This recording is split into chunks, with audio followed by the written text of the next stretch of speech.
Bueno, estamos ya a punto de empezar. Veo que os estáis sumando ya a la transmisión. Y saludando si queréis, los que entréis, decid buenas tardes para que sepamos que estáis allí, que nos escucháis, nos oís bien, que nos veis bien.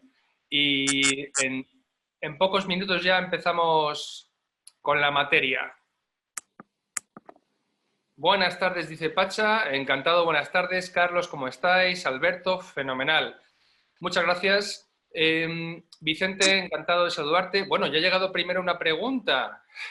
Una pregunta en la cajita de las preguntas. Es un comentario de Albert que dice buenas tardes. Vale, estupendo. Bueno, pues yo voy a ir empezando ya por lo menos a plantear las reglas del juego. El webinar va a ser como habitualmente hasta las 8:30, 8:20, 1 hora y media, 1 hora y 20. La regla, como siempre, es no cansar. Os agradeceré que pongáis las preguntas para Eva utilizando la cajita de las preguntas. Dejemos esa cajita que pone preguntas y respuestas para vuestras preguntas para ella y los demás comentarios en la caja del chat, ¿de acuerdo? Yo iré recogiendo las preguntas de la caja de preguntas y se las iré formulando a Eva si caen bien pues durante su exposición, y si son de temas un poquito más distintos, pues esperaré al coloquio. Bueno, pues a ver cómo vamos de tiempo. Voy a mirar, son las 7 en punto. Fíjate que sois puntuales, ¿eh? No pidas perdón, Albert, no pasa nada. Que dice perdón. Bien. ¿Qué gente más? De verdad, sois gente muy educada y muy... Yo siempre digo que lo mejor de Value School, o una de las mejores cosas, son la gente que nos seguís. En fin, bueno, pues venga, para ser puntuales, que yo siempre me gusta ser puntual con las personas que estéis aquí en punto, pues empezamos. Sabéis que esto se va a retransmitir en directo y después lo subiremos al canal de YouTube, con lo cual si venís un poco tarde o os engancháis a mitad de transmisión, después tendréis todo. Me dicen desde Control, mi compañero Andrei, que comenta por favor, Luigi, que los usuarios deben configurarse el chat para escribir en abierto mediante la opción enviar a todos los panelistas y participantes. Tenéis que poner todos los panelistas y participantes. Porque si ponéis solamente todos los panelistas, solamente, que es como está configurado por defecto, me dice Andrei, solo lo vemos nosotros, Eva y yo.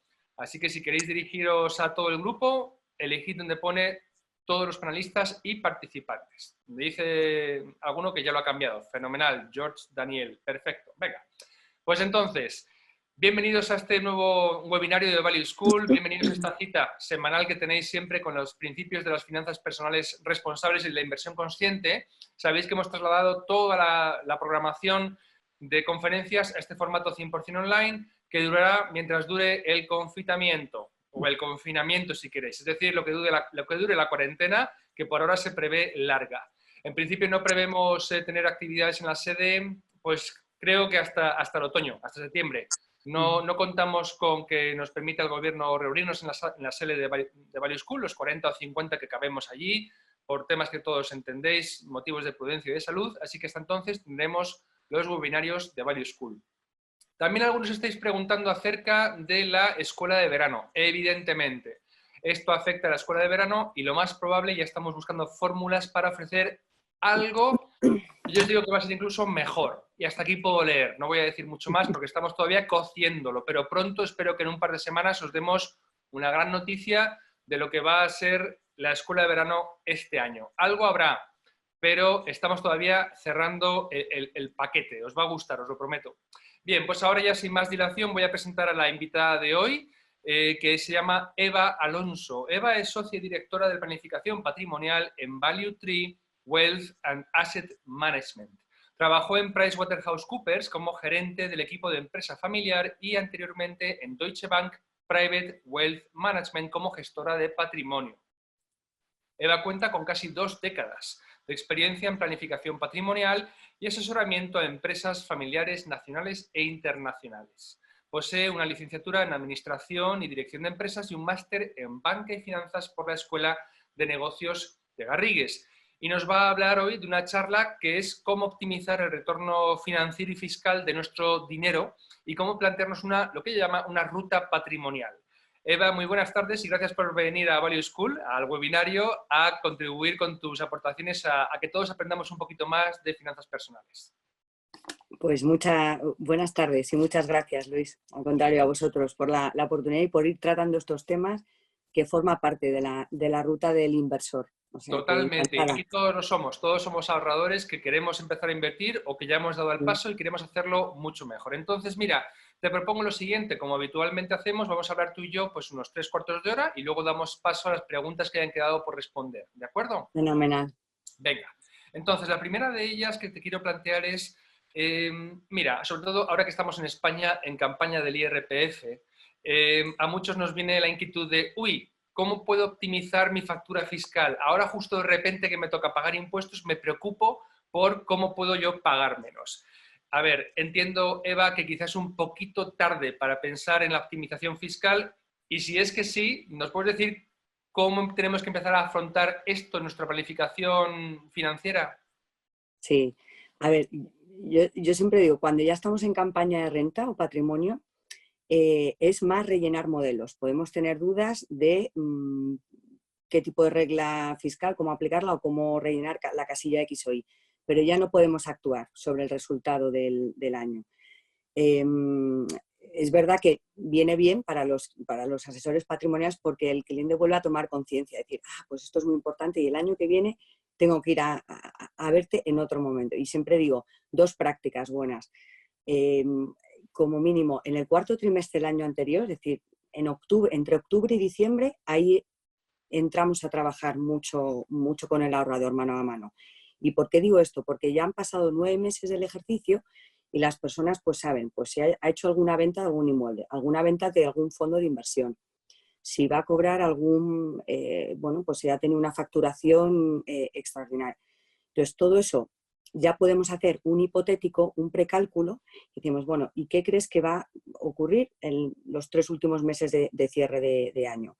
Porque si ha habido esas ventas, por ejemplo, y hay ya una retención pagada a Hacienda, pues digo, bueno, pues vamos a ver en la cartera si hay algún fondo de inversión con minusvalías latentes que podamos vender para compensar en ese año, o pensar en alguna aportación a planes. Es decir, no es condicionar, no es que la fiscalía condicione para nada, no, las decisiones económicas van lo primero, pero hay que ayudar a generar, a que los peajes sean los menores posibles De dentro acuerdo, de o todo el sea que camino.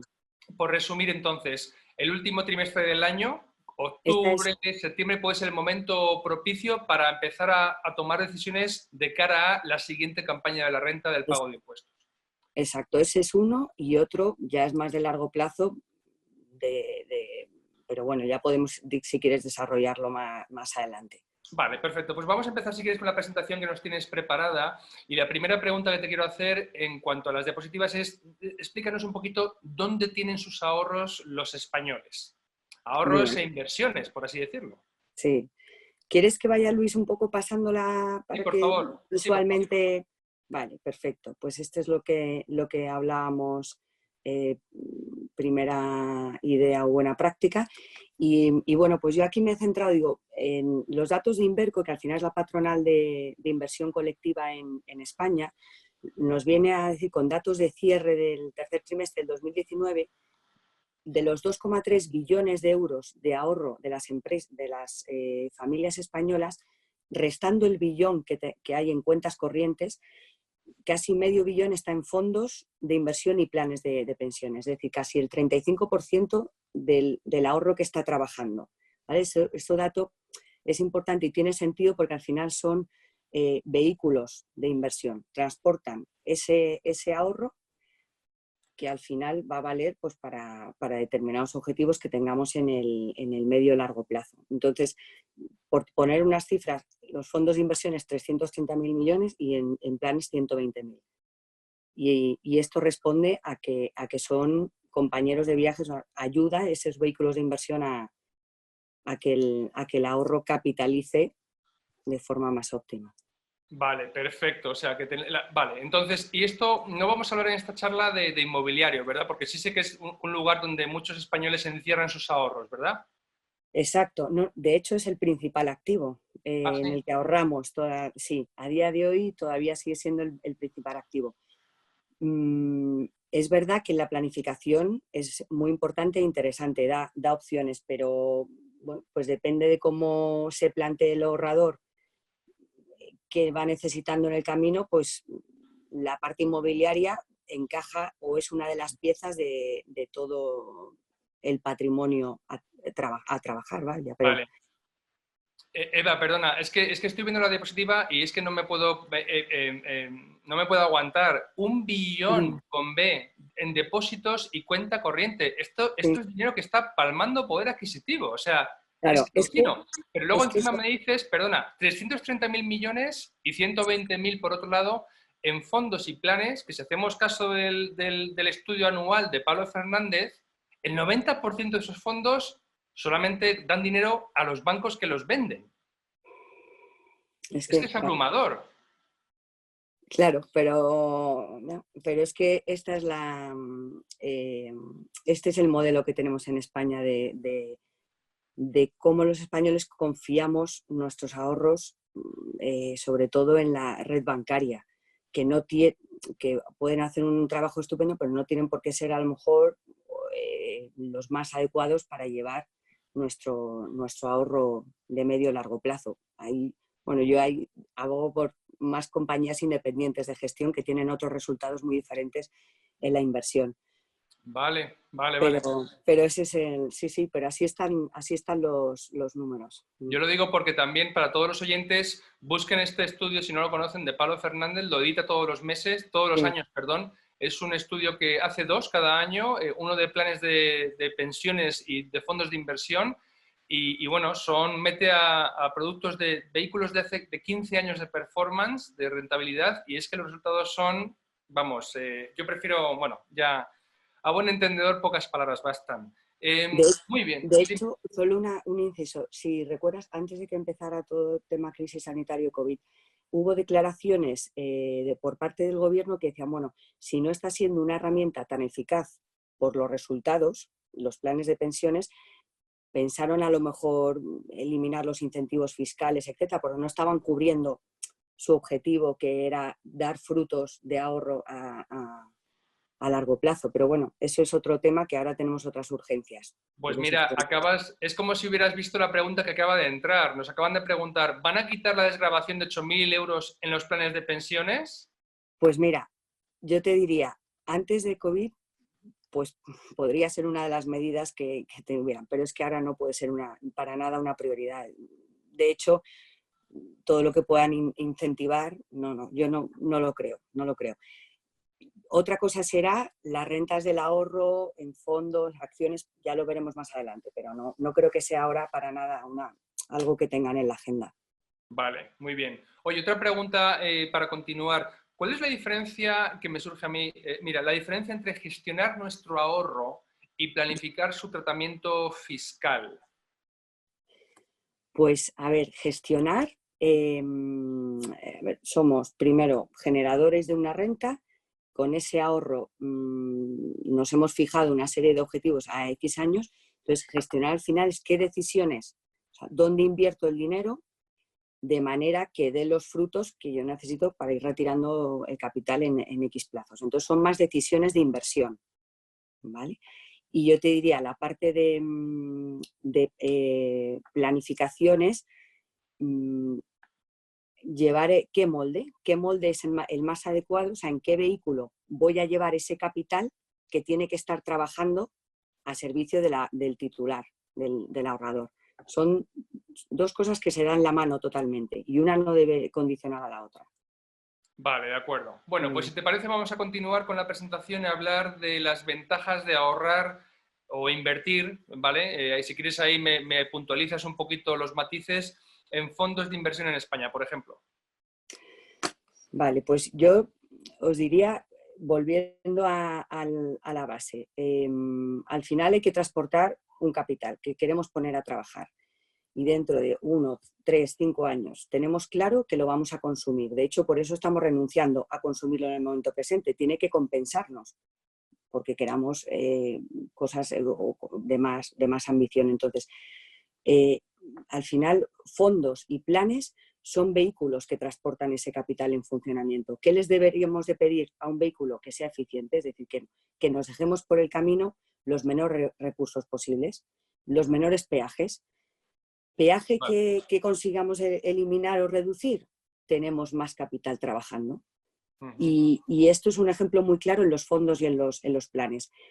Es verdad que fiscalmente tienen un tratamiento totalmente diferente, que no es complicado de entender. Por un lado, fondos de inversiones, primero ha tenido que haber un capital que me ha llegado pues vía por rendimiento del trabajo o por una facturación de actividad profesional, ya paga impuestos. Pues bueno, luego cuando lo invierto, cuando lo tenga que retirar, va a la renta del ahorro. Es decir, en IRPF hay como dos troncos totalmente diferenciados. En la renta del ahorro y la renta del trabajo. Y planes de pensiones, a pesar de que es un vehículo que lleva nuestro capital que está trabajando, siempre que se aporta o se rescata es renta del trabajo.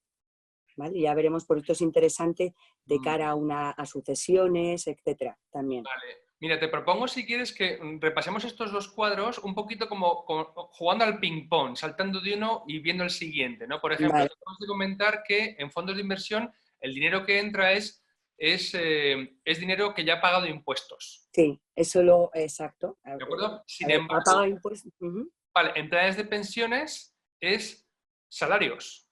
es salarios. Es salario. Eso, Y por eso entiendo yo, perdona, y ya me voy a adelantar seguramente, luego el día que lo rescatemos, el Estado lo considera como sueldos por los que yo no he contribuido en el momento que los gané, ¿verdad? ahí, eso es. Es Vale. decir, eso es. En un caso es gasto deducible, que poquitas cosas en nuestro impuesto sobre las rentas de los españoles es deducible, solo tenemos pues el mínimo personal o los 2.000 euros de renta del trabajo, pero no tenemos, no sé, el consumo en gastos farmacéuticos o alimentarios, muy poquitas cosas deducibles, pero las aportaciones a los planes sí. Vale. Hasta 8.000 euros entiendo yo actualmente, ¿verdad? Actualmente, eso es. Ha pasado, muchos años atrás no estaba limitado, luego estuvimos en 12.500, en fin, ha tenido múltiples cambios los Vale, planes de vale, pensiones. vale. Entonces, y vamos a ver la tributación. Los fondos de inversión, ¿cuándo tributan? Pones aquí en el reembolso, es decir, al liquidar. Exacto, porque al liquidar, cuando lo necesitamos, si no es porque haya una optimización fiscal por un tema de pérdidas de años anteriores, realmente cuando lo necesitemos es cuando lo deberíamos de vender, que es reembolsar, y que nos lo abonan en cuenta corriente. Ahí automáticamente nos aplican una retención mínima del 19%, ¿vale? Entonces ya es un pequeño peaje que estamos restando capital a trabajar. Y no todo lo que vendamos es ingreso tributario. Es decir, si tenemos 100 en el año 1 y acaba el año 2 y está en 120 y necesitamos liquidez de 20, solo hacer una venta de 20 unidades, pues haríamos una regla de 3, ¿vale? No, es decir, pues como el 16% de lo que yo rescato pagaría impuestos, ¿vale? Vale, y esto que comentas aquí de que las ventas con pérdidas no podrán aplicarse si se ha recomprado 2 meses antes o después, ¿qué es eso? 2 meses, vale, eso es otro tema que también cuando estamos planificando mucho a cierre de año, lo que te comentaba antes, durante el año hemos vendido algo con ganancia y a su vez tenemos algún fondo con pérdida latente y diríamos, bueno, pues mira, vamos a venderlo para dejar la renta del ahorro a cero. Oye, pero a mí la inversión me interesa, es un fondo que está funcionando bien, lleva una buena estrategia. Bueno, pues no compraríamos exactamente ese mismo fondo con ese ISIN, ¿vale? Compraríamos uno similar, al menos durante los próximos 2 meses, porque si lo vendemos con pérdida y lo recompramos en el plazo de 2 meses, fiscalmente no nos dejan aplicar esa pérdida en el año, porque se entiende que has reinvertido, nunca ha salido tu patrimonio, ¿vale? Perfecto, Esto hay mira, que tenerlo en cuenta. qué 2 bien que meses me digas, antes, sí, ¿eh? no lo conocía y me parece un detalle muy importante. Sí, sí, sobre todo porque al final estamos haciendo ejercicio de ir arañando recursos para objetivos mayores, ¿no? Vale, vale. Y vamos a ver, la tributación del plan de pensiones es cuando lo rescatas. Exacto, pero aquí ya puede haber una casuística amplísima, porque es, vale, ¿cuándo tienes derecho a rescatar? Jubilación, dependencia, desempleo de larga duración, Incluso ahora han sacado medidas de COVID que se pueden hacer rescates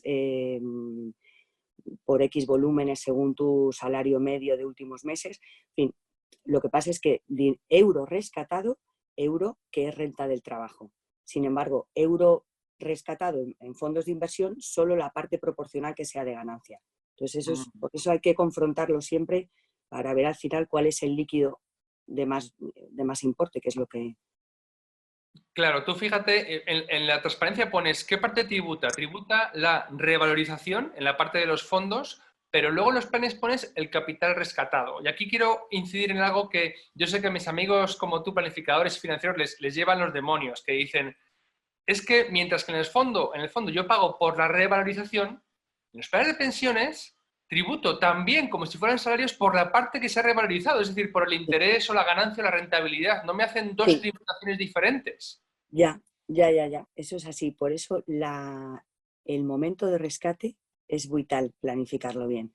Porque nosotros aquí estamos jugando que ya que nos van a gravar como renta la revalorización, hay que tener muy claro que, que cuando lo estemos aportando estamos a tipos altos de IRPF y que cuando lo rescatemos estamos casi a cero de rentas del trabajo ¿entiendes? Ahí ganamos el diferencial.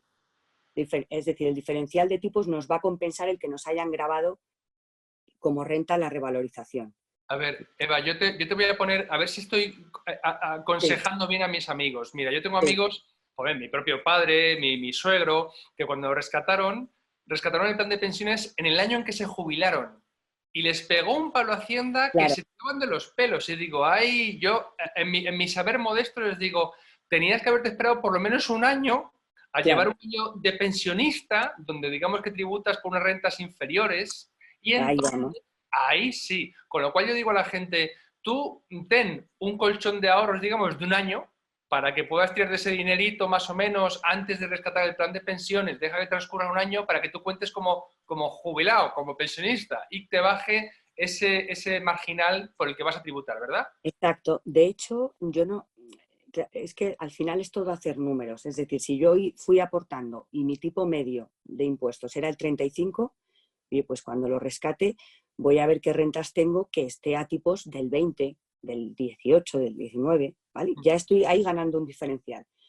Pero además, ¿necesito en el momento que me jubile rescatar el plan totalmente? Si me dan la opción de rescatarlo en rentas y yo elegir modular el volumen de rentas que necesito a complementar, pues oye, no me resto recursos que no necesite, los mantengo trabajando.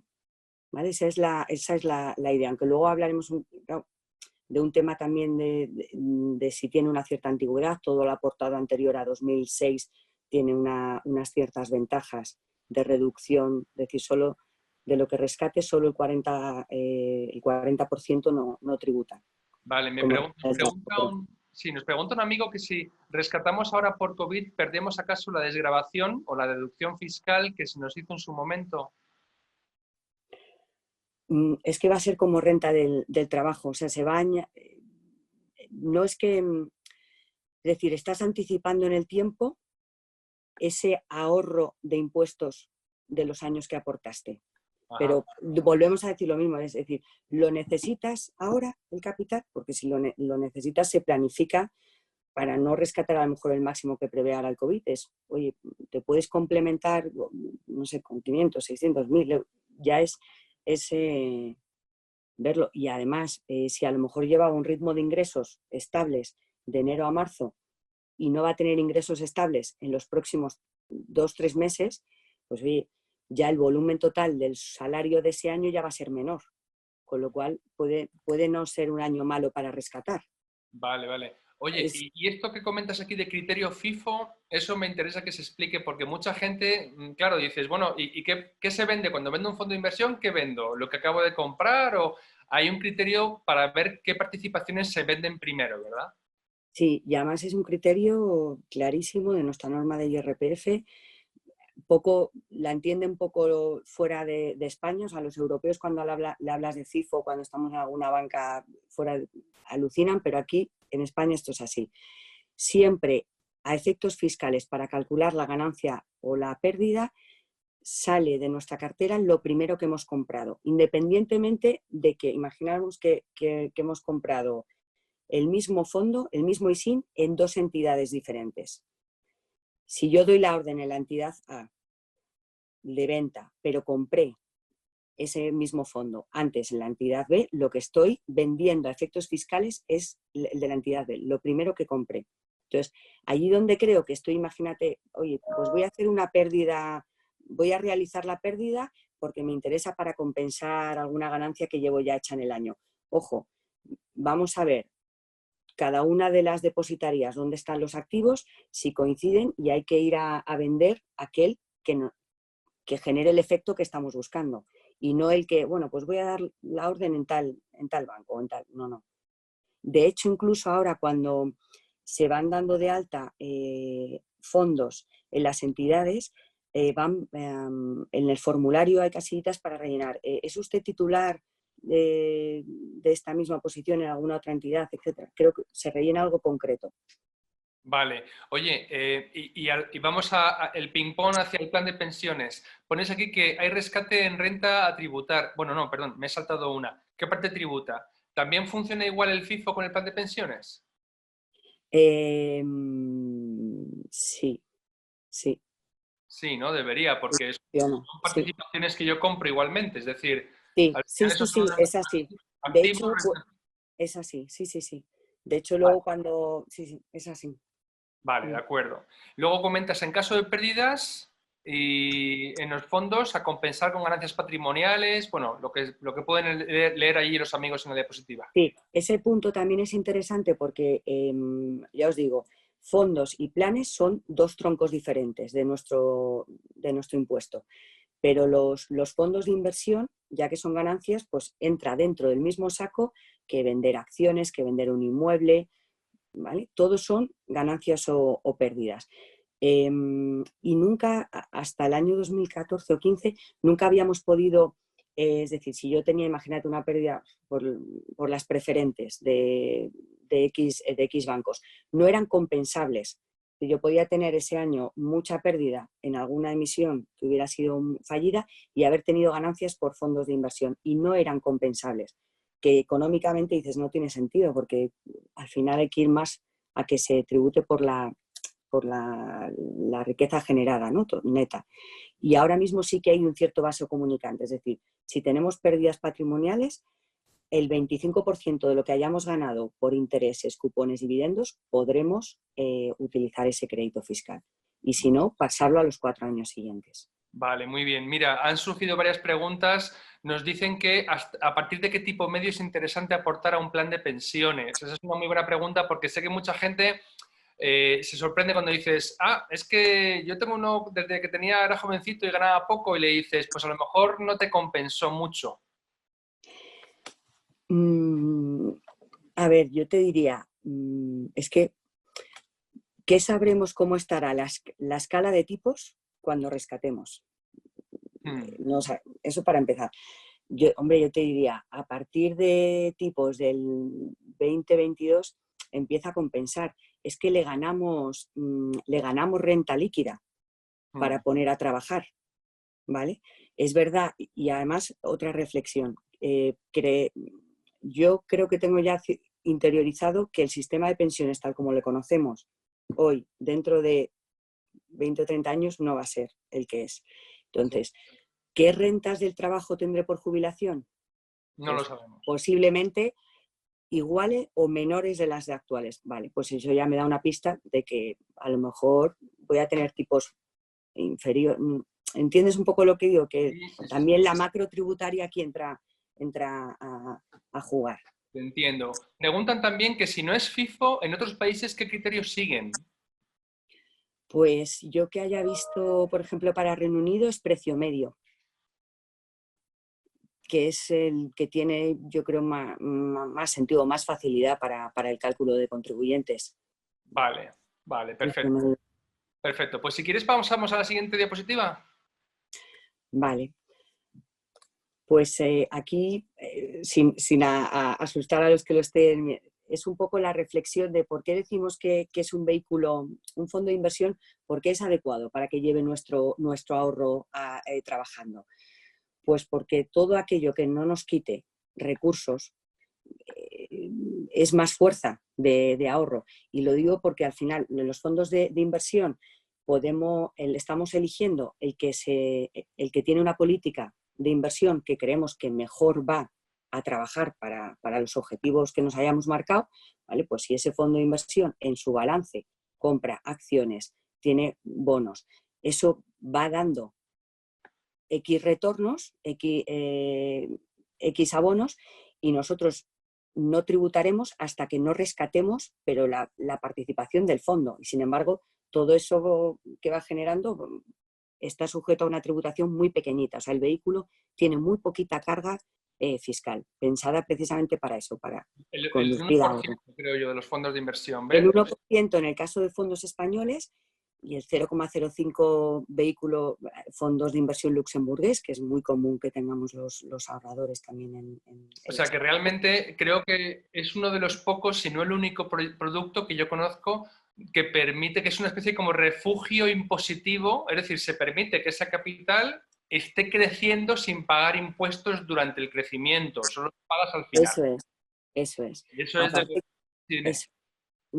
Y luego otro tema para mí también importante es como en mi vida, en mi ruta del inversor, mi ruta patrimonial, pues me van surgiendo, pues la vida se pone en funcionamiento, vas pasando por etapas, pues a lo mejor donde la decisión de inversión en un año era de una determinada manera y pues quiero pasar a otra más conservadora, a más dinámica o cambiar el estilo de gestión, pues vamos haciendo traspasos de un fondo a otro, pero no estamos restando recursos en el ahorro porque no estamos pagando impuestos. ¿Vale? Vale, vale. Te comento un par de cositas. Nos llega un comentario del chat que pide aclaración. Luis Javier dice, he entendido que el FIFO se aplica a ambos planes y fondos. Hemos quedado en que sí, ¿verdad?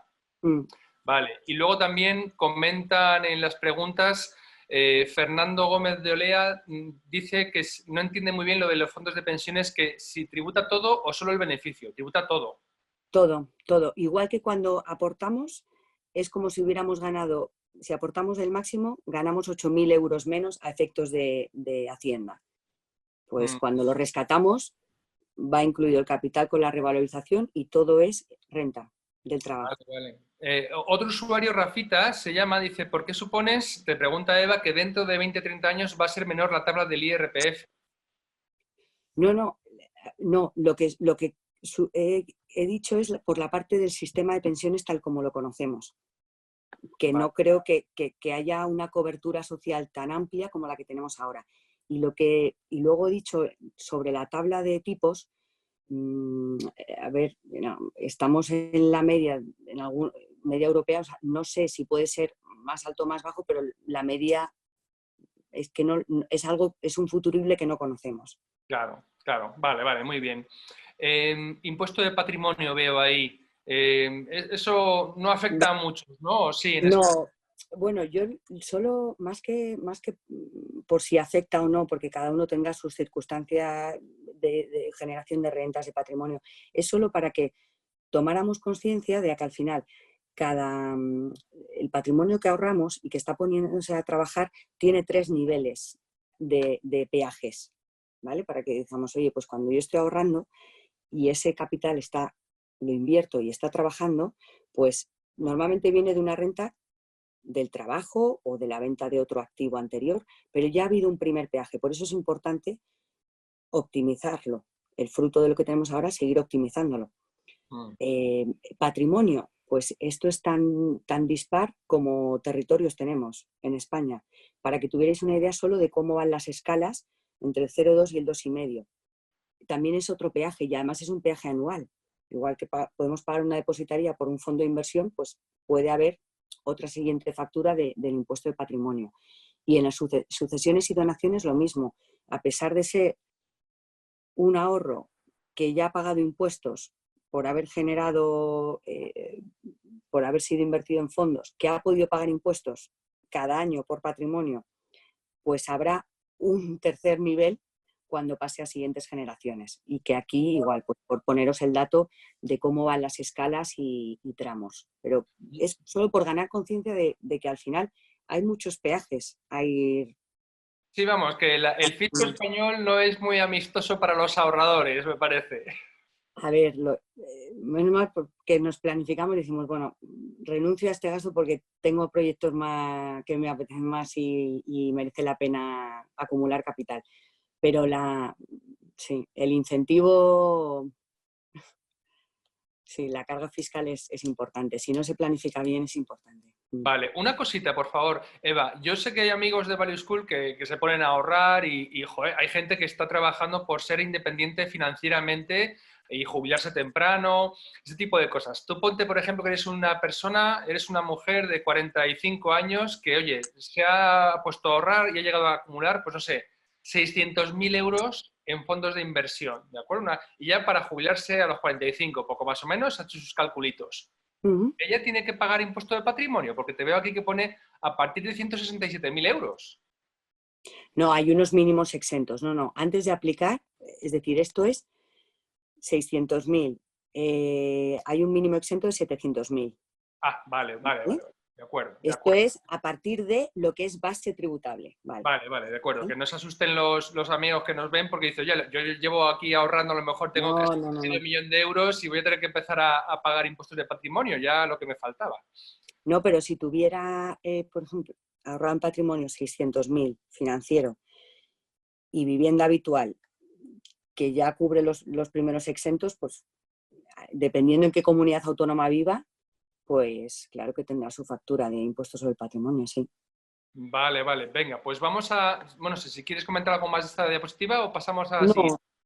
nada, no, la siguiente, si quieres. Pues venga, vamos allá entonces. Pues dijéramos, en la parte de pensiones, al final es el mismo recorrido, o sea, mismos 3 niveles de impuestos directos que tenemos sobre el ahorro, con diferencias respecto de los fondos. Aquí en IRPF, al contrario, en el momento de la aportación es un ahorro impositivo y solo en el momento del rescate es cuando es ingreso tributable. El patrimonio, los planes de pensiones están exentos en el impuesto sobre el patrimonio, porque al final se considera que es un derecho no ejercitable. Mientras tú no lo rescates y se ponga a tu disposición, pues no se paga impuestos por ello en patrimonio. Y en sucesiones y donaciones, también es importante destacar porque es diferente a los fondos de inversión. Es renta del trabajo, lo rescate el titular o lo rescate el beneficiario que estableció el titular, el que él quiso libremente. Está fuera de la masa hereditaria. Hay una libertad de disposición cuando rellena los boletines de adhesión y plantea sus aportaciones. Entonces, esta parte podría ser interesante pues, para algún grupo familiar que esté pensando en siguientes generaciones y que, bueno, que haya otros y que el plan de pensiones pueda ser esa hucha de ahorro que pueda dejar a sus hijos o nietos. Y este punto que digo es importante porque en base a eso, la política de inversión, si el destinatario es uno u otro, tendría que ser muy diferente. Perdemos a lo mejor oportunidades de inversión, ¿no? Pensando, es mi plan de pensiones porque tengo 60 años y quizás tiene que estar más conservador. Ya, pero si esa persona te ha dicho que tiene su capital suficiente para vivir y que ya ha decidido él económicamente hacer una cierta cesión a siguientes generaciones, pues el plan de pensiones debería ir acorde con quien va a ser el titular futuro de ese patrimonio. Por lo tanto, invertirlo de otra manera diferente. Es que a veces se nos olvida, la planificación o los vehículos son solo herramientas de trabajo, pero la decisión económica es donde hay que poner el foco. Vale, te pregunto una cosa que estará seguramente en la cabeza de muchos. Yo tengo entendido que los planes de pensiones son productos, siempre el ahorro seguro para la jubilación, cosas como de mayores y que tienen la idea de un producto muy conservador, invertido en renta fija, no vas a buscar rentabilidad, pero intuyo por lo que acabas tú de decir que no necesariamente, es decir, que podíamos, atendiendo tu comentario, oye, si yo se lo voy a legar a mis hijos que tienen toda la vida por delante para capitalizar, voy a pasarlo a un plan de pensiones, a un fondo que invierta fundamentalmente en renta variable. exacto. Es eso a lo que te refieres, ¿verdad? Exacto, eso es lo que me refiero. Es que el capital esté trabajando para objetivos concretos. Y si ese, exacto, va a ser utilizado pues para financiar, no sé, el máster de mi nieto, pues qué sentido tiene que 10 años, que hoy para 10 años vista esté invertido de una manera muy conservadora. Pues Mm, posiblemente haya vale. que replantear esa Y decisión. vale, que sea un poquito más agresivo, digamos, el estilo de inversión, una cartera con más renta variable porque tiene más tiempo para capitalizar. Nos pregunta Pet12 si dice, o sea, ¿le puedo dejar el plan de pensiones a mis hijos sin pagar impuestos? Dice él. Sí, a ver, si es que el plan de pensiones es o llego al momento de jubilación, a ver, en cualquier momento quien lo aportó lo puede rescatar. Es un derecho adquirido a partir de que se den los eventos que establece la ley. Pero a mi fallecimiento, el plan irá a los beneficiarios que yo haya designado libremente en los documentos que firmé de suscripción de los planes. De acuerdo. Es, es más, ahí tenemos nosotros algunas familias que llevamos que no es a los hijos, porque posiblemente los hijos tengan un volumen de ingresos alto o medio alto y si lo rescatan son tipos altos y les podemos hacer a lo mejor un pequeño agujero ese año de rescate. Entonces, pero nietos o bueno, cualquier otra persona, o sea, tiene Vale, sentido. ellos pagarán los impuestos, pero yo en el momento de la cesión de ese activo, yo no pago impuestos, eso es lo que queremos decir. No, será el beneficiario no está obligado a rescatar si es diferente del que lo aportó, ¿vale? No es Ya. como en una sucesión que habrá que liquidar la escritura, declaración de bienes, etcétera. No, no, es Vale, diferente. vale, muy bien. Pues podemos pasar a lo mejor a la siguiente a hablar un poquito más de fondos de inversión. Perfecto. Sí. ¿Cuál es el futuro? A mí me interesa el futuro porque veo que tienes ahí IRPF, patrimonio, nos presentas, digamos, cada impuesto con su pasado y presente. El pasado, digamos, que ya pasó y no nos afecta tanto, entiendo yo. El presente es lo que nos pica, pero el futuro es lo que a muchos nos interesa. Sí, pues este es otro ángulo muy importante en la planificación, porque muchas veces nos viene a la cabeza, oye, la macroeconomía. Bueno, pues que habrá inflación, cuánto vamos a crecer en PIB, qué decisiones. Bueno, pero la tributación también tiene su macro y depende de cómo vaya el país, depende del tipo de gobierno, depende del tipo de políticas sociales, económicas, pues en base a eso habrá unas reglas de impuestos u otras. ¿Y por qué al final os traigo los tres bloques principales que al final es las facturas de mayor importe o mayor calado que podemos tener cuando somos ahorradores, ¿no? Y tenemos capital y lo rescatamos?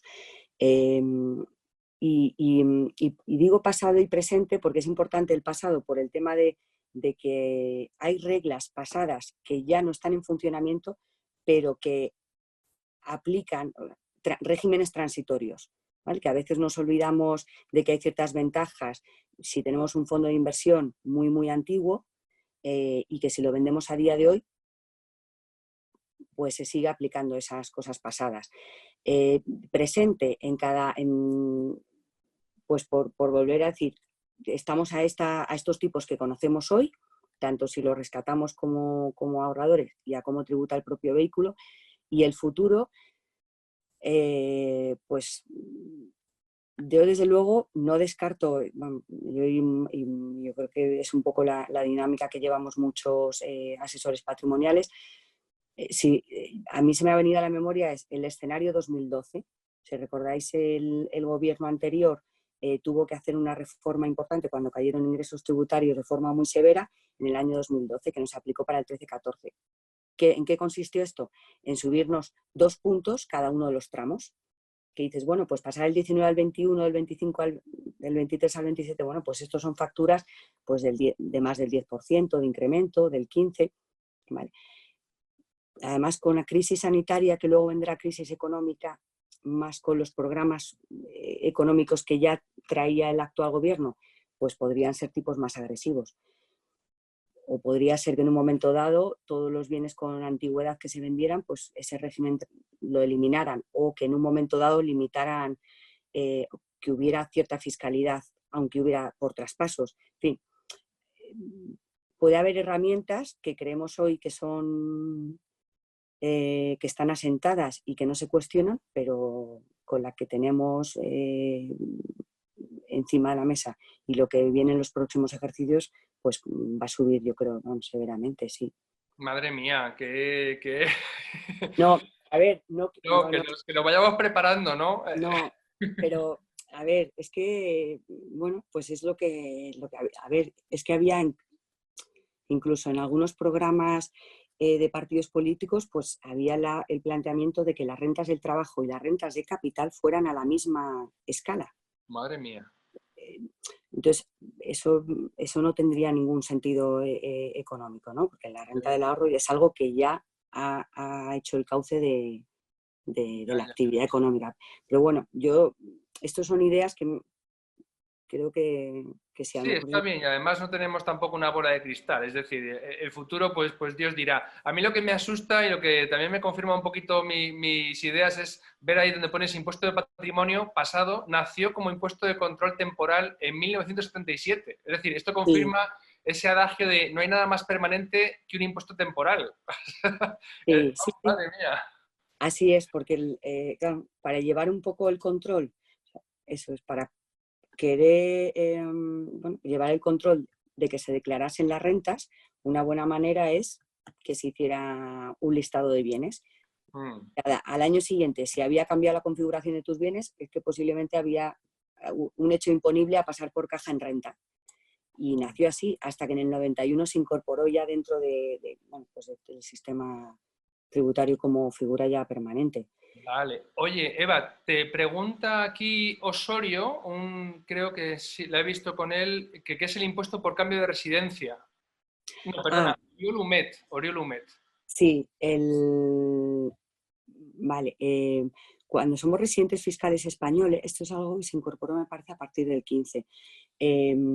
Nosotros podíamos cambiar de residencia fiscal a cualquier otro país y mientras que no hubiéramos vendido los activos que tenemos a nuestro nombre, nosotros nos íbamos sin pagar impuestos de España por la plusvalía latente desde que lo habíamos comprado, desde que éramos residentes. Pero ahora, a partir de unos umbrales de patrimonio, eh, aunque nos vamos de España a Francia y no hemos vendido nuestra cartera de fondos, que acumula unas plusvalías importantes, no la vendemos, nos vamos a seguir nuestra actividad profesional allí. Pues si vamos dentro de un país de la Unión Europea, podemos dejar congelado el pago de ese IRPF por la plusvalía latente, porque vamos dentro de la Unión Europea. ¿Pero congelado cuánto tiempo? ¿Hay un límite de años o es No, hay un límite de años. Bueno, es un impuesto de salida, entiendo yo? es un impuesto de salida, sí. Y hay un límite de años que se puede quedar aplazado y además, y luego si retornas incluso a España, pues quedaría sin devengarse. Pero sí hay una serie de requisitos y a un país fuera de la Unión Europea sí que se afloraría este impuesto.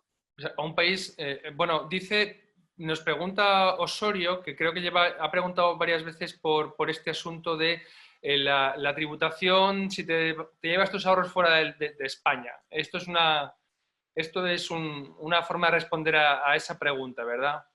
Bueno, no, a ver, aquí lo que persigue esta norma es que si deslocalizas a la persona, es decir, la persona de España pasa a cualquier otro país, lo que no, lo que dijo al final Hacienda Española es, bueno, si esa renta, esa riqueza la ha generado mientras que era español, que pase por caja, aunque no lo venda, ¿vale? Y eso es diferente con cambiar la depositaría de tus activos.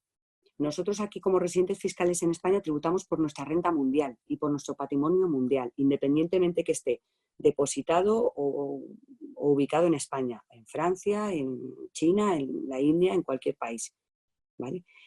El tema de cambiar la depositaría de, por ejemplo, nuestra cartera de fondos de inversión es más por un tema de, bueno, pues de querer tener un depositario que no sea ficha bancaria española, pues por otra serie de tranquilidades, pero nada que ver con la fiscalidad.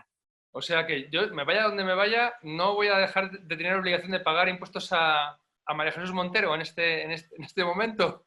No, bueno, salvo que, a ver, si no estás dentro de los umbrales de patrimonios que eran elevados, pues sí podrás cambiar de residencia no pagar impuestos por la riqueza generada en España, pero si estás con estos umbrales, sí. Bueno, bueno, bueno. Bueno, vamos a continuar porque veo que se están acumulando algunas preguntas. Las voy a dejar para el final. Pasamos a la siguiente diapositiva que es de planes de pensiones, ¿verdad? A ver un poquito el presente, pasado y futuro.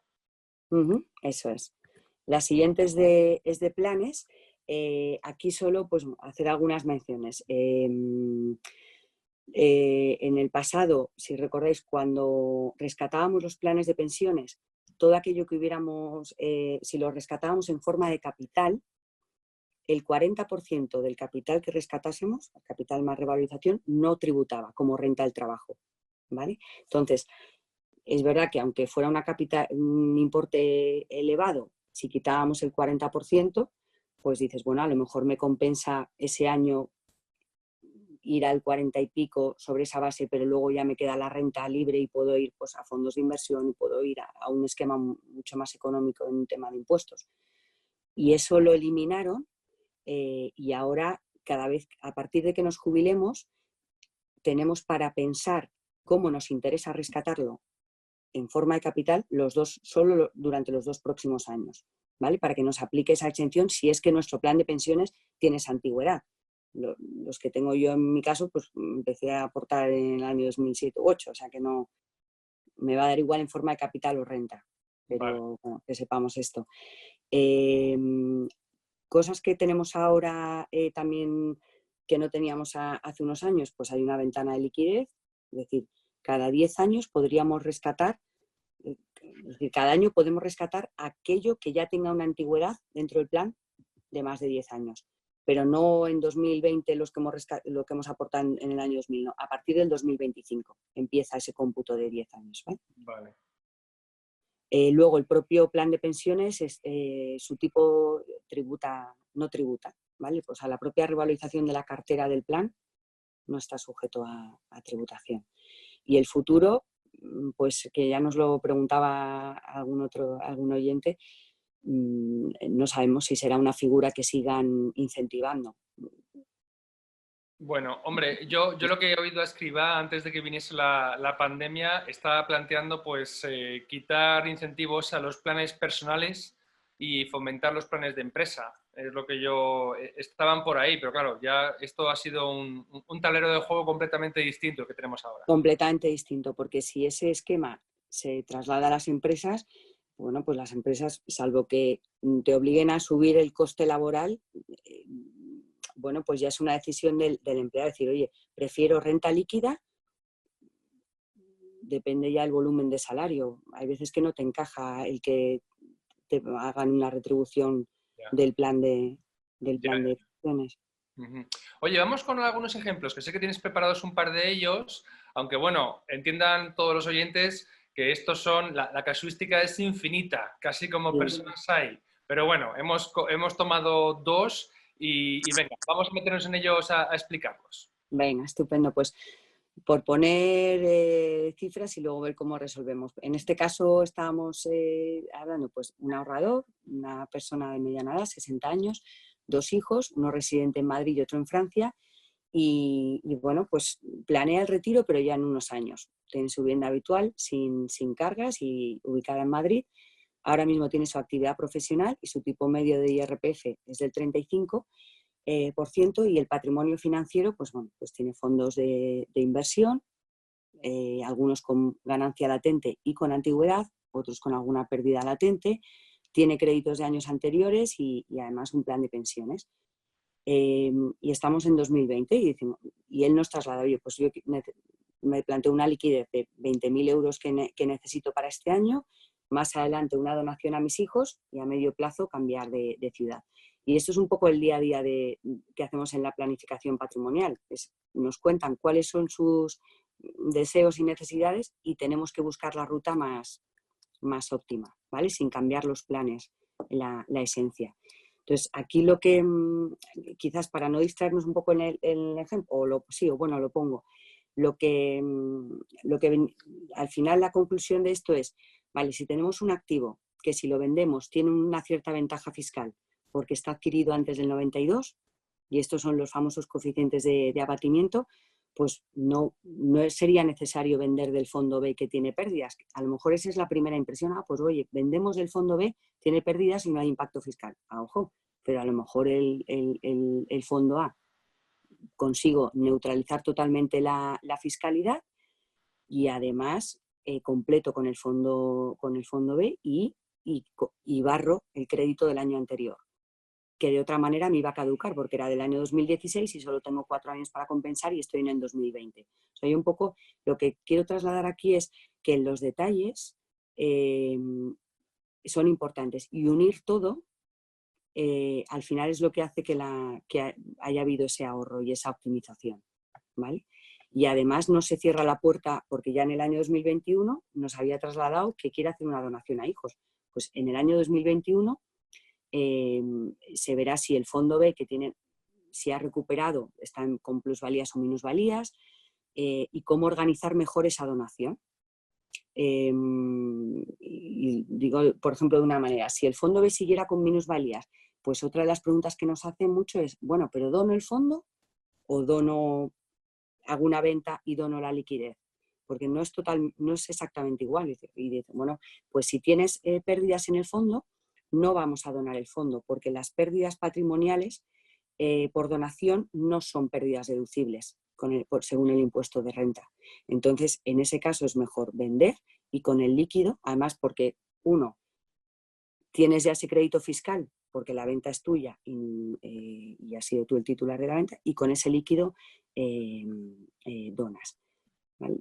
Son todo, ya te digo, por eso lo que tú decías al principio, el camino que tenga que hacer cada cual es tan personal porque depende de las circunstancias en las que esté, ¿no? Y un apunte más, que también esto no es bastante importante cuando estamos hablando de sucesiones y tenemos pues delante X activos financieros, cada uno unos han ido mejor, otros han ido peor. Aquellos que hayan ido muy bien y el titular dice, bueno, pues yo quiero ir adelantando una sucesión vía donaciones, pues siempre elegiríamos aquellos que tengan menos ganancia acumulada para vender y darles el fruto, y los de mayor revalorización que fueran a la herencia, porque al final el titular lo recibe y esa plusvalía acumulada en el primer titular, lo que se llama plusvalía del muerto, no tributa nunca más en IRPF. El que lo reciba tributará en sucesiones. Entonces, todo este tipo de cosas, al final es ir hilando fino, pero Madre mía. tiene su satisfacción al final. Sí. Tanto. Claro, luego vamos a ver, yo tenía unas preguntas a este hilo y quizá te lo hago ya. Lo primero, ¿esto cómo se estudia? Es decir, porque mucha gente dice, lo guiso, me lo como. No, aquí veo que hay un ajuste fino, tenéis que estar al día de la legislación, de la fiscalidad, de todo. Además, son temas muy cambiantes, supongo, con cada gobierno, con cada coyuntura. Dos preguntas. La primera, sí. Merece la pena. Es decir, ahora gente, porque tenemos como un poquito de reticencia a pagar porque nos hagan estas cosas. Y dices, no, es que tú pagas para que te ahorren dinero, ¿no? Sí, para que te ahorren dinero y además te acompañen, sí, en el camino que... Exacto. Claro. Y luego Eva, ¿cómo estudiáis esto? Para los oyentes que estén interesados en, oye, este tema me encanta, aunque sea para satisfacción personal y para, oye, que hay gente que se lo guisa, se lo come ella y quiere aprender a fondo, y los que quieran a lo mejor entrar un poquito en esto como carrera profesional, ¿cómo se estudia, por favor? A ver, yo de carrera no soy abogada, soy economista. Lo único que luego, bueno, pues es la especialización en materia tributaria.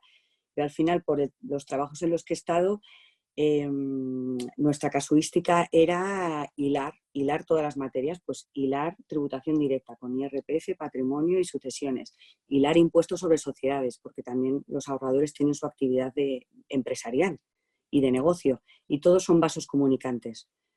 Y luego fiscalidad internacional, porque puede ser que un miembro de la familia se traslade fuera, entonces también pues tienes que ver convenios de doble imposición.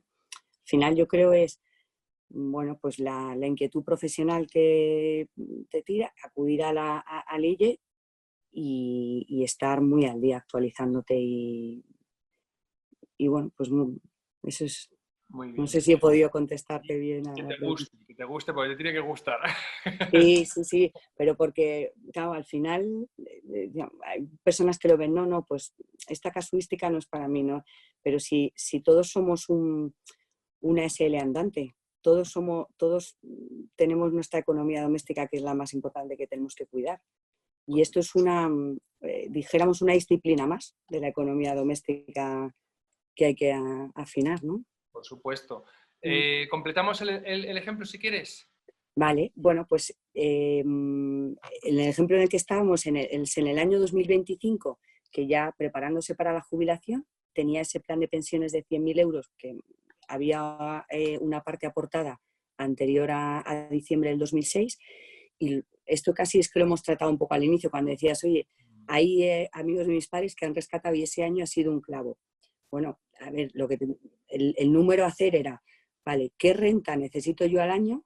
Porque en base a eso, pues digo, ¿necesito rescatar totalmente el plan o rescato solo, como en este caso del ahorrador, los primeros 60.000 euros que son los únicos que van a tributar?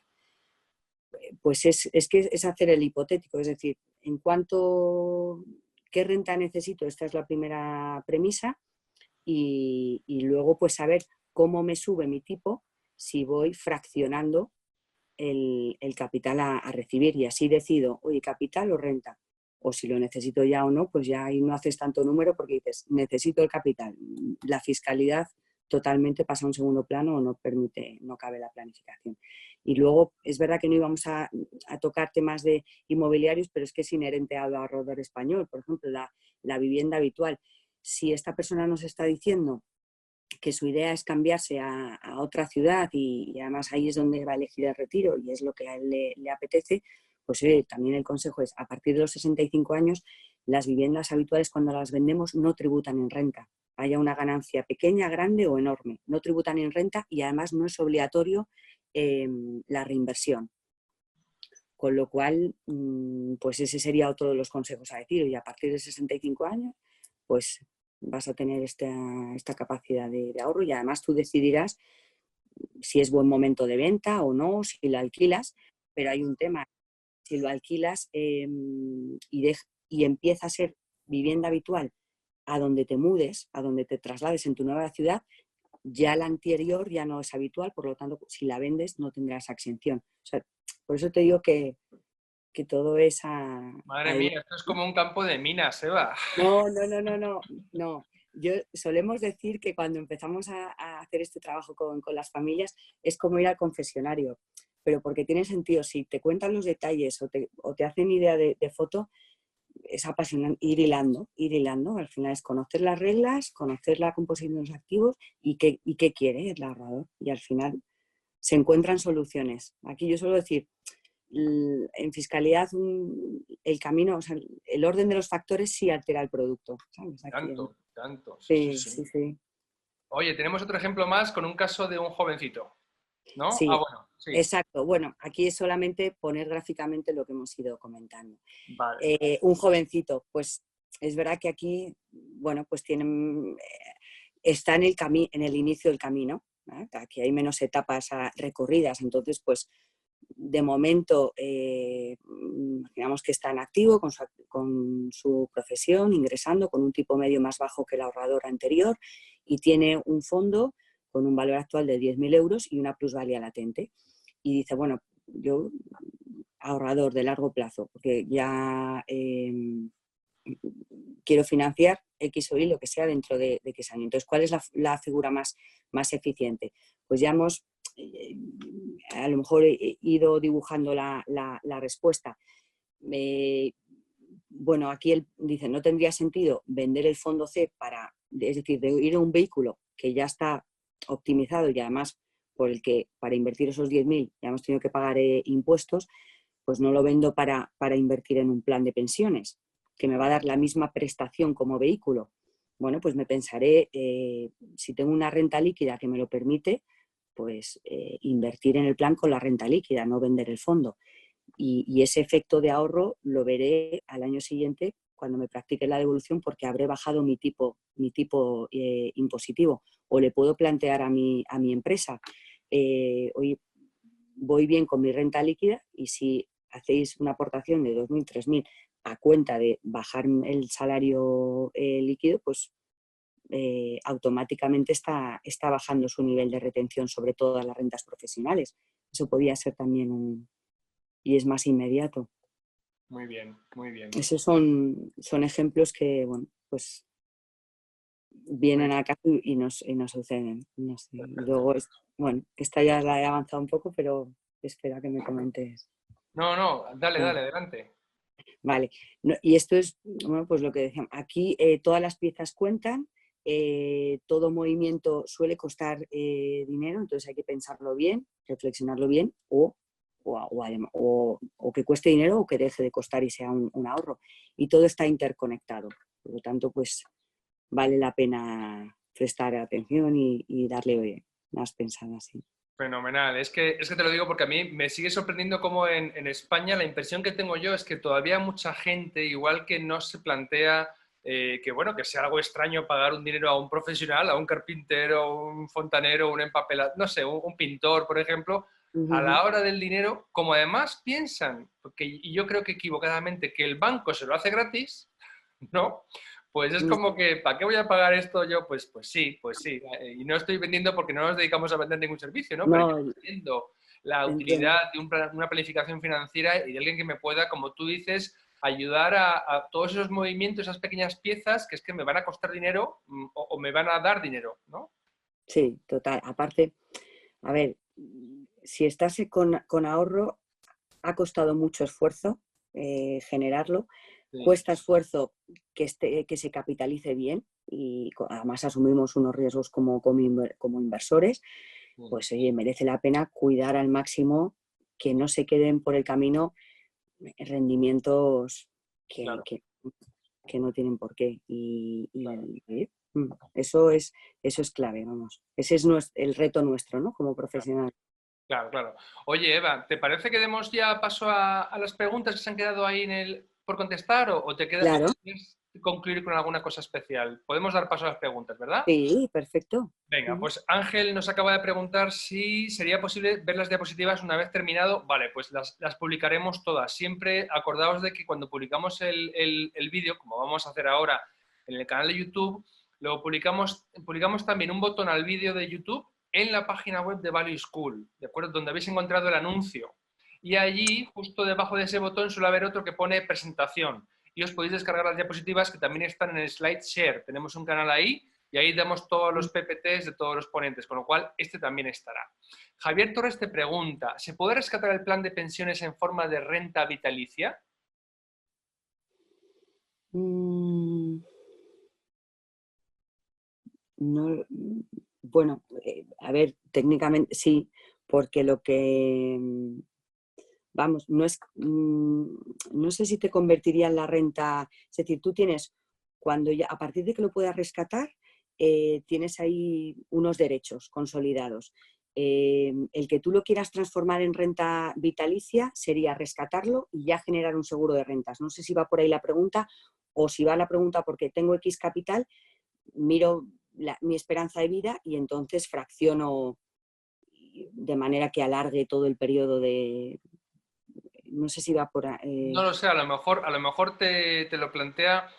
A ver, yo sé que se puede rescatar, entiendo yo, como capital o como renta. Sí, sí, totalmente. Estaba por Y ahí. además modular la renta, es decir, un año he dicho, voy a rescatar 10.000, al siguiente año, por lo que sea, tengo una necesidad menor o mayor y lo voy modulando. Pero renta vitalicia, en concepto de seguros, es cubrir toda la esperanza de vida. Y si es cambiar un producto por otro, ahí sería seguramente pasar por caja como renta del trabajo total y luego ya hacer seguro de rentas. Mira, Raúl aquí apunta en el chat de común que hay entidades que hacen rentas vitalicias de planes de pensiones. Claro, la idea es sin pasar por caja, es decir, que ese dinero, ¿no? Me entiendo yo que o pasa. Pero sí, exacto, es que si no, no No hay... tiene mucho y sentido, ¿eh? para eso genera, tú mismo te planificas como titular tu renta vitalicia. Pero fíjate, creo, lo puedo revisar mejor, ¿eh? Pero creo que como transformes en renta vitalicia, no sé si hasta qué punto se aflora el hecho imponible de Vale. rendimiento del trabajo.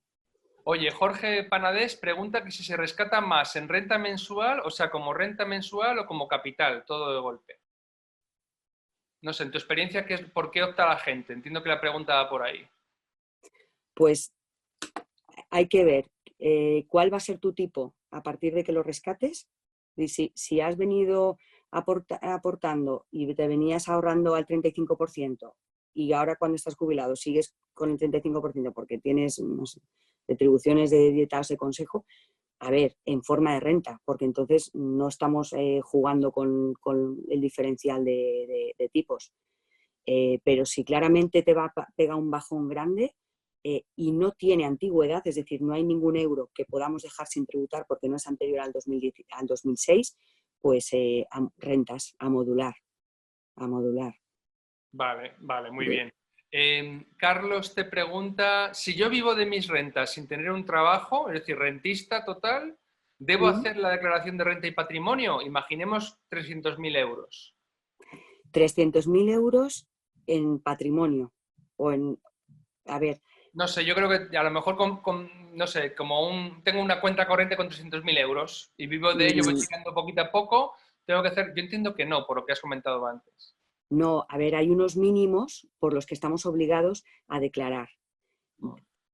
¿Vale? Y de hecho, mi recomendación sería todos los años descargar datos fiscales y hacer la simulación de lo que nos calcula el programa, porque podría ser lo siguiente, que imagínate, esa cuenta corriente ha generado 5.000 euros en intereses que han tenido su retención automática del 19%, y si no presento la declaración de renta no me van a devolver la retención. Y me explico, como Claro. tengo unos mínimos personales que aplicar, pues posiblemente la retención está por encima de mi tipo efectivo. Entonces, ¿vale? Claro. Y por debajo de 300.000 no hay impuestos sobre el patrimonio porque ya hemos dicho que hay unos mínimos exentos, dependiendo de las comunidades autónomas, que también en Madrid son 700.000 euros mínimos exentos. José Javier te pregunta, dice, ¿en los planes de pensiones puedo aportar al año más de 8.000 euros aunque no se pueda desgravar porque pueda ser interesante para las donaciones a mis descendientes? No, para ese viaje, fíjate, porque cada capital que no hayas aportado, si en ese año no te la has podido reducir contra rentas, tienes los próximos 5 años, ¿vale? No lo pierdes. Pero si no prevés que tener rentas, imagínate, en 10 años, pues para eso hace el ahorro vía fondos de inversión que van a estar tributando al 1 y van a capitalizar el ahorro y que vayan a sucesiones y donaciones. Yo Vale. ahí, dependiendo de los volúmenes, ¿vale? Pero intuitivamente, de primeras, diría más bien en fondos de inversión. Vale, perfecto. Otra pregunta que nos llega, ¿compensa fiscalmente un fondo de inversión en Luxemburgo más que en España? Y dice, ¿y si lo vendes como ganancia, con ganancia, cómo tributa? Lo que he dicho, como lo importante aquí es el titular, o sea, lo que grava el impuesto sobre la renta es al titular. Da igual que la depositaria o el vehículo sea luxemburgués o de Irlanda o de Francia. Tu residencia fiscal. Exacto, tu residencia fiscal para ver si es ganancia patrimonial y que vaya a los tipos del 19, 21 y 23. ¿Vale? Vale. No sé si pregunta a lo mejor la persona qué diferencia hay entre la tributación de un fondo de inversión y la de un fondo de inversión luxemburgués. Aquí en España tributan al 1% por las ganancias, los fondos, y en el Luxemburgo es diferente, es el 0,05% sobre el patrimonio del fondo, o el 0,01 si cumple algunos requisitos adicionales. Pero Vale, vale, muy bien. Hay una pregunta que nos entró al principio que dice Alejandro, ¿qué opinas de los PIAs como sustitutivos de los fondos de pensiones? No hemos hablado de los PIAs. No, a ver, pero los PIAs es que está... Yo como sustitutivo, en los PIAs, mira, yo te diría aquí, más importante es en qué vaya a invertir ese dinero que has puesto en el producto, ¿vale? Más que la fiscalidad aquí. Vale. Digamos para los oyentes que es un tipo de seguro, corrígeme si me equivoco, es algo así como plan individual de ahorro sistemático, Sistemático, que se sí, llama, ¿verdad? Es sí, un seguro. sí. Por eso ahí va a ser más importante la política de inversión, más que la parte de tributación, ahí no la veo tan. Porque ya que no tiene ninguna ventaja la aportación, es decir, si yo tengo 5.000 euros, pues en un fondo o en un PIAS, la entrada no, ¿sabes? No tiene ventajas, lo veo bastante. Bueno, pues Albert Serra nos pregunta, ¿qué opinión tienes de los Unit Link como herramienta de planificación patrimonial? ¿Mejor o peor que los planes de pensiones? A ver, De el nuevo, Unit Link Unit Link es pues, otro seguro que es tiene otro, exacto, detrás un fondo de inversión, digamos, pues poco más o menos. uno o una cartera en acciones o en bono, en fin. El mundo Unit Link es tan amplio el espectro de inversión como el que puede estar en los fondos de inversión. El Unit Link para patrimonios de cierto volumen puede ser una herramienta de no tanto por cómo estén el ahorro fiscal en los rendimientos, sino las facilidades que pueden dar para planificar, para cómo organizar la sucesión, temas de legítimas o determinados eventos que quieras planificar y que vaya el capital a esta persona si se cumplen X condiciones. Luego, por ejemplo, el Unit Link a día de hoy no está sujeto al impuesto de salida, ¿vale? Han sujetado las participaciones en fondos, en sociedades limitadas, anónimas, pero no tiene, por ejemplo, impuesto de salida. Da mucho juego en cuanto a la fiscalidad del rescate, porque se puede planificar cuando se rescata y podría ser la persona que lo vaya a recibir no residente en ese momento fuera de España o residente en Madrid, en fin, da juego en ese sentido. Vale, muy bien. José Luis preguntaba cómo calculo el peaje fiscal de retirar anticipadamente un plan de pensiones. Pues se podría hacer el hipotético por la persona que normalmente vea contigo los impuestos, pero para empezar y muy sencillo, le puedes pedir la instrucción a la compañía gestora de planes de pensiones. En nuestro caso, cuando nos dice el partícipe voy a rescatar X o vamos a planificar, le hacemos la solicitud para que nos haga la simulación y la gestora es la que te estima qué tipo te va a retener, asumiendo que no tienes ninguna otra renta más del trabajo. O sea que a eso habrá que añadir las rentas del trabajo que tengas tú por tu actividad. Pero se Vale, puede pedir directamente a la gestora. vale, perfecto. Carlos nos ha puesto una especie de caso, que probablemente sea un caso que le afecte a él. Nos dice, madre con 2 hijos y ahorros en fondos de inversión, cuentas ¿Sí? corrientes y rentas vitalicias. ¿Qué sería mejor, tributar por sucesiones o por donaciones? Residentes en Madrid. ¿Por sucesiones o por donaciones? ¿Por donar las rentas vitalicias? Ya eso no especifica. A ver. 2 hijos, fondos de inversión, cuentas corrientes y rentas vitalicias, y te ¿Y dice son residentes los en hijos en Madrid. Madrid? A ver, pues si es, a ver, depende de la edad del titular. Yo así de salida nunca recomiendo ir donaciones, porque la vida es muy larga y que no se sabe, ¿no? Pero bueno, si el escenario fuera donaciones y no hay mucha plusvalía latente en los fondos de inversión, podría empezar con alguna donación de la parte de fondos de inversión. ¿Por qué? Porque a día de hoy tenemos una fiscalidad, una bonificación del 99% del impuesto de donaciones. Es previsible que se mantenga con el gobierno que tenemos, pero podría haber cambios.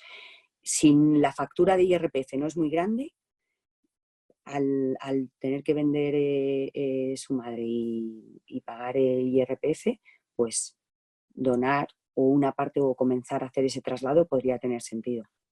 Muy bien. Oye, también nos preguntan, he visto por aquí algunos sobre la plusvalía del muerto. Sí, dice, nos pregunta Francisco López un montón de preguntas, 4 o 5, pero bueno, voy a elegir esta. ¿Cómo funciona el tema de la plusvalía del muerto? La que te he referido también en alguna otra transparencia que has puesto hoy. Sí, lo que nos imaginamos, ¿vale? Que tenemos un fondo de inversión del primer titular, que lo compró a 100 y 15 años más tarde el valor es 300. ¿Vale? Aquí hay una plusvalía latente de 200, ¿vale? Ese diferencial. Eso no tributará hasta que no lo rescate o el propio titular o, faltando el titular porque haya fallecido, lo pasen a sus hijos. Pero esos dos, no, perdón, disculpad, si es a fallecimiento pasan esos 300, los hijos nunca tributarán en IRPF por esos 200 de revalorización, ¿vale? Ni siquiera en el último IRPF que hay que presentar cuando una persona fallece, porque no ha habido hecho imponible. Es verdad que los hijos tributarán por los 300, pero en sucesiones, que a su vez, si estamos en Madrid o en alguna otra comunidad con una bonificación importante, pues al final la carga impositiva que va a tener el pasar ese patrimonio puede ser más baja, claro. Muy bien. Pacha te pregunta, ¿ves rentable para una persona de 35 años hacerse un plan de pensiones o mejor ahorrar con fondos de inversión? Lo mismo. Si no tienes rentas del trabajo, el plan de pensiones no te va a aportar nada adicional respecto al fondo de inversión. Un pequeño diferencial, que el plan de pensiones tributa a 0 y el fondo de inversión al 1, en fin. Pero a largo plazo el fondo, porque no tienes la ventaja de entrada, ¿vale? No hay un ahorro adicional a poner a trabajar por aportar al plan. Así Vale, que al fondo de inversión. vale, muy bien. Carlos nos vuelve a preguntar, dice, el cambio de residencia de cara a sucesiones. ¿Cuál es el plazo o el número de años de residencia mínimos antes del deceso? A ver, en sucesiones tributarán tus herederos si tú eras residente fiscal en España en el ejercicio en el que falleciste. O sea, ahí el punto de conexión es automático, no es en el que has sido residente los últimos 2 o 3 años, como puede ocurrir con el tema de donaciones, que puede haber ahí ventanas entre unas comunidades a otras. Vale, bien. Me dice Francisco que meta su primera pregunta de las 4 que nos ha hecho. Venga, te la voy a lanzar, ¿vale? Pregunta 1, dice Francisco, que nos ha puesto varias. En el caso de que tengamos una SL que ha sido una empresa industrial, pero que ha dejado de operar de esta forma y ahora está con un grado cercano al 100% de liquidez, importes cercanos a 1 millón de euros, pone ahí, 1 sí. ¿Qué opción es mejor para invertir una parte importante del patrimonio en fondos, ETFs o acciones? Dice, ¿hacerlo dentro de la SL, aunque se pague 25% de impuestos de sociedades sobre los beneficios? ¿O hacer reparto de dividendos, cerrar la sociedad e invertir a nivel individual? ¿O alguna otra opción? Vale. Este es un caso típico que sí que requiere, que puede sacarse ahí de valor de la planificación. Pues ahí yo aquí le diría, lo importante es cuál es el coste fiscal que tiene él sobre la sociedad. Porque si no va a continuar una actividad industrial y la caja al final la necesitamos a nivel de persona física para vivir, pues es decir, si tiene 1 millón de euros y el coste fiscal que tiene sobre esa sociedad es de 800.000, es decir, sacar toda esa caja tendría una tributación del 22%, 23% de los 200.000 y a partir de ahí ya tiene la libertad de él el organizar en fondos de inversión que además no tendrán peaje fiscal si quiere ir cambiando la cartera para adecuarlo a su perfil. Y en todo caso está 2 puntos por debajo de la tributación que está en la sociedad, que es del 25. Y además otro tema, como esta sociedad, si ya toda la caja no es invertida en una actividad económica y es meramente patrimonial, tampoco estará protegida por el régimen de empresa familiar, que bueno, pues las sociedades industriales con actividad económica son activos exentos en el impuesto sobre el patrimonio. Pero cuando ya deja de tener actividad, no. Entonces, bueno, sería un poco analizar más en detalle. Si además tiene otras fuentes de renta, pues quizás a lo mejor lo puede dejar la sociedad, pero si no tiene rentas del trabajo además de su SL, pues se podría hacer una facturación entre socio y sociedad, que es gasto deducible al 25 y puede ser en IRPF al 25 o menos, se podría un poquito ir ajustando ahí. Vale, vale. Oye, ya vamos acercándonos al final ya del webinario. Te iba a decir, ¿tenéis una diapositiva con tus datos y con tu información de contacto que pueda ver la gente? Perfecto, vale. Sí. Vale, porque es que yo lo siento por los oyentes, va a haber preguntas a las que no lleguemos, pero oye, que contacten con vosotros, os llamen o te busquen y te lo planteen. Claro. Sí, no, además encantados. Y encantado además de que haya generado, oye, pues sus preguntas, inquietudes, vamos a mirar esto, lo otro. Es que no nos va a dar tiempo a hacer todas. Te sigo preguntando, si me permites un par de minutos más. Sí, Dice, por supuesto. os preguntan, ¿en cuántos años te dejan desgravar una pérdida de bolsa? ¿Y qué porcentaje por cada año puedo desgravar? A ver, 4 años, es decir, una venta con pérdida que hagamos en el año 2020 la podemos llevar hasta el 21, 22, 23, hasta el 25, ¿vale? Es decir, el año en el que la hemos hecho podríamos estar haciendo otras operaciones con ganancia y compensarlo, pero si no, tenemos 4 años más por delante. Vale, vale, perfecto, muy bien respondida porque es una respuesta concreta y clara. Pablo Soto pregunta, ¿para mitigar el impacto fiscal podríamos traspasar participaciones a otro fondo siguiendo criterio FIFO y dejar las más nuevas para hacer el reembolso? Sí, claro. Eso es algo que también se organiza, sí. Perfecto, consejos prácticos, estupendo. Sí. A ver, que voy a coger otra por aquí. Dice Carlos, no he entendido bien la ventaja fiscal de vender una vivienda a partir de los 65. Si se vende la vivienda habitual y no se compra otra, por ejemplo. Vale, es que lo digo porque cuando nosotros vendemos lo que es nuestra vivienda habitual, para que no tributemos por la ganancia, en IRPF de haber vendido nuestra vivienda habitual, estamos obligados a reinvertir el dinero en una nueva vivienda, ¿vale? Pero cuando eres mayor de 65 años, tú puedes vender tu vivienda habitual sin obligación de reinvertir y la ganancia queda exenta totalmente, ¿vale? Vale, perfecto. Ahí hay diferencias, sí. Sí, vale, pues entonces yo voy a pedir disculpas a todos los oyentes a cuyas preguntas no he llegado. Son las 8:25. Creo que se ha ganado. Si estuviéramos en Value School te dábamos ahora el aplauso, Eva, pero te vamos a dar un aplauso virtual porque llevas aquí 1 hora y 25 Encantada. respondiendo, hablando. No te he visto beber tampoco agua ni nada, con lo cual lo tengo por aquí, con vuestro permiso voy a... tienes que estar con el gaznate un poco reseco. En fin, que ha sido un placer, Eva, estar contigo y que nos cuentes tantas cosas. Es un tema que, como yo veo, tiene una casuística infinita. Yo creo que ha quedado claro que cada persona es un mundo. Sí. Has hecho muy bien algo que has comentado mucho, es un vínculo de confianza. Es decir, la persona que viene a vosotros tiene que desnudarse un poco, porque cuanta más información os dé, más piezas os está proporcionando para que le hagáis el puzzle que le encaja, entiendo yo, ¿no? Eso es. Y eso es un vínculo de confianza muy importante, de contarlo todo, tanto su situación actual como sus objetivos, para que le podáis hacer el encaje, el traje que le ajuste a la perfección, ¿no? Y eso es una cosa que me parece que incide en algo muy importante y es en que no hay dos personas iguales. Totalmente. Ni dos familias iguales, ni dos negocios iguales. Eso es así.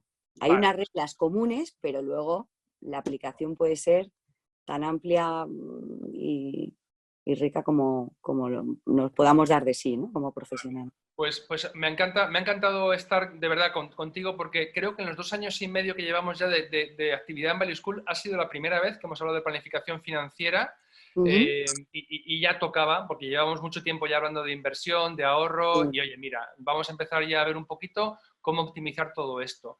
Animo a todos los amigos de Value School a ver el vídeo, a tomar notas y a que si quieren informarse, pues os pregunten. Y consideren, oye, el trabajo de un asesor fiscal y planificador financiero, ¿cómo queréis que os llamen? ¿Asesores financieros o cuál es el término con el que te sientes cómoda?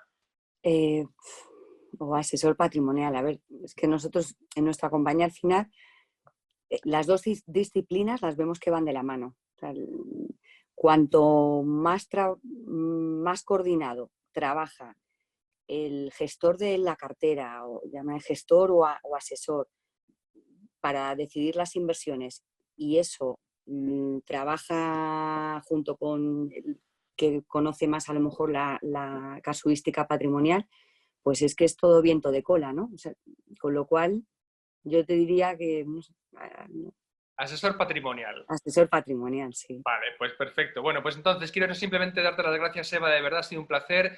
Que sepas que se va a publicar, te pasaré el enlace al vídeo de YouTube para que lo difundéis por redes sociales. A todos los amigos que estáis en Value School, gracias por estar una vez más aquí. Todas las semanas tendremos nuestros webinarios. La semana que viene hablamos con Daniel Tello de los libros del famosísimo Joel Greenblatt, con su fórmula mágica que bate al mercado, su libro para ser un genio de la bolsa. Es decir, vamos a hacer pues a introducirnos realmente en la inversión y la inversión por factores, una cosa un poquito que no tratamos tanto en Value School.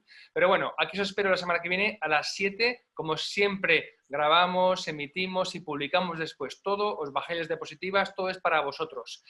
Y bueno, daos de alta en el blog de Value School, en el boletín de Value School para que estéis al tanto de las novedades, darle al like a los vídeos que os importa mucho para posicionamiento en YouTube, suscribiros al canal y aquí seguimos la semana que viene. Eva, muchísimas gracias de nuevo a todos vosotros. Hasta el A día vosotros. Un placer. Muchas gracias. Y hasta la próxima. Adiós, buenas noches. Buenas Adiós. noches y cuidaros mucho. Buenas noches. Adiós.